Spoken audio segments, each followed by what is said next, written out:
umemwona mwanangu hapo? Huyu. Laja waambie wewe. Jamani, ni kweli kabisa. Mimi nimetumia dawa, nimepelekwa Suba na sasa hivi ni mjinga chua nimerudi. Tunanyona. Mama Samia huyo. Mheshimiwa mgeni rasmi, naomba unifikishie salamu zangu kwa mama.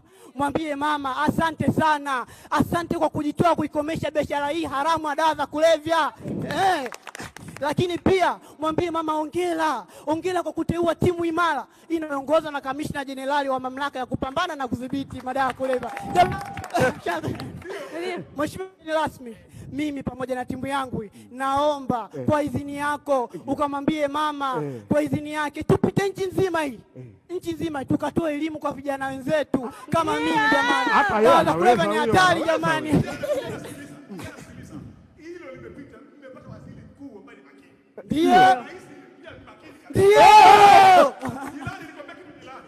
Sisi kule kwetu tunatumia. Tunatumia ina kitu hiyo. Sasa tunatuona sisi tunakusaga. Ndio. Tunasaga mnaona komba linaitwa. Sasa tuliomba ruhusa, tukapewa ruhusa. Sasa tunasaga na sasa tunatoka kwenye mitandao ya kijamii. Sisi tulivyo. Tumewehuka. Sasa tunajua majirani gani na mali. Kule tunakotoka kule. Basi. Shukrani sana nimepata rais ambaye anajali rais kisa anapambana na kuzuia matumizi madawa ya kulevya. Dawa za kulevya ni hatari.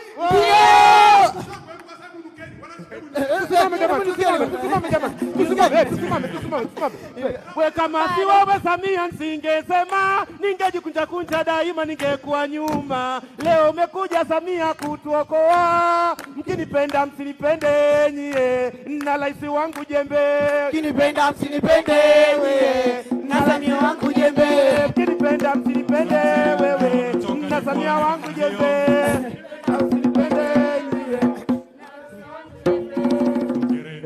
Asante sana Mheshimiwa mgeni rasmi. Hilo ni kundi la Jambo na Vijambo wakifikisha tafakuri hiyo, lakini wameratibiwa na Bodi ya Filamu Tanzania, ambapo wapo vile na katibu mtendaji wa bodi hiyo pamoja naye humu ndani Dr. Gervas Kasiga ambaye anafahamika kwa jina la jukwani kama Kaole Chuma Kaole, ambaye amewaratibu vizuri mpaka wamefikia kuleta ujumbe huo.